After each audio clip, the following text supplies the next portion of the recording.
I'm Andy Galloway with Joris General Contractors, and I am proud to serve our members for a fourth year in 2021.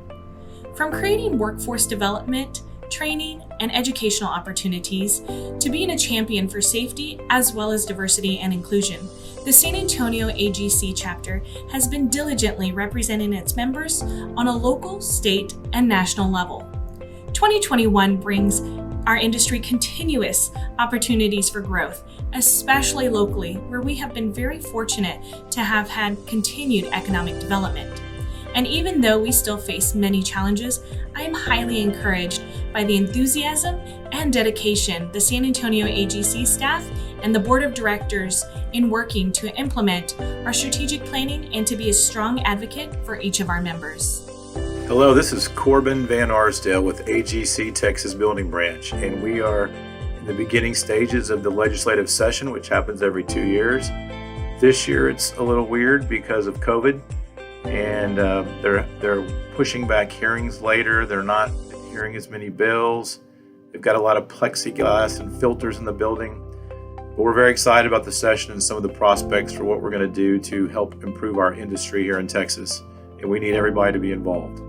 We're going to be working on passing a design defects bill so that contractors are no longer liable for design defects. We're working on shortening the statute of repose from 10 years down to 5 years. We're working on an omnibus pandemic bill with a bunch of associations where you will be protected from liability from some of the COVID exposure with employees and other folks over the last year.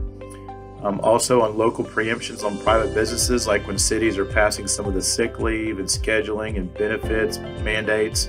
We're going to be working on protecting our industry from those. We're going to be looking to pass uniform general conditions for school districts. And also on the certificate of merit law that was passed last session, there are some problems with design build that we're looking to exempt out.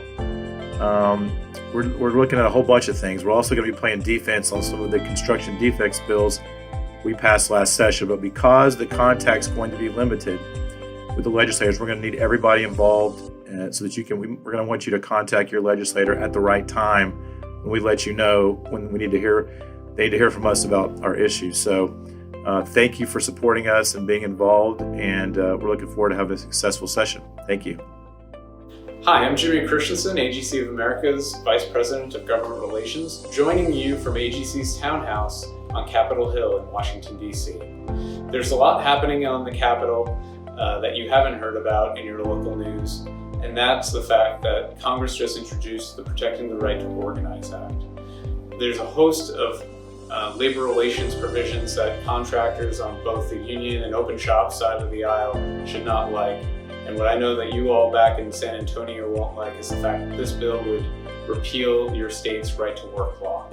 This is something that we hope you would speak to your members, Anthony Gonzalez and Henry Cuellar, about. We know how good of relations you have with them and appreciate it, and know that you, along with AGC members, sent almost 250,000 messages to Capitol Hill on issues that happened last year, in really making last year a successful year for advocacy for us as a national organization. And I just want to thank you and remind you how important it will be as we go forth here in 2021.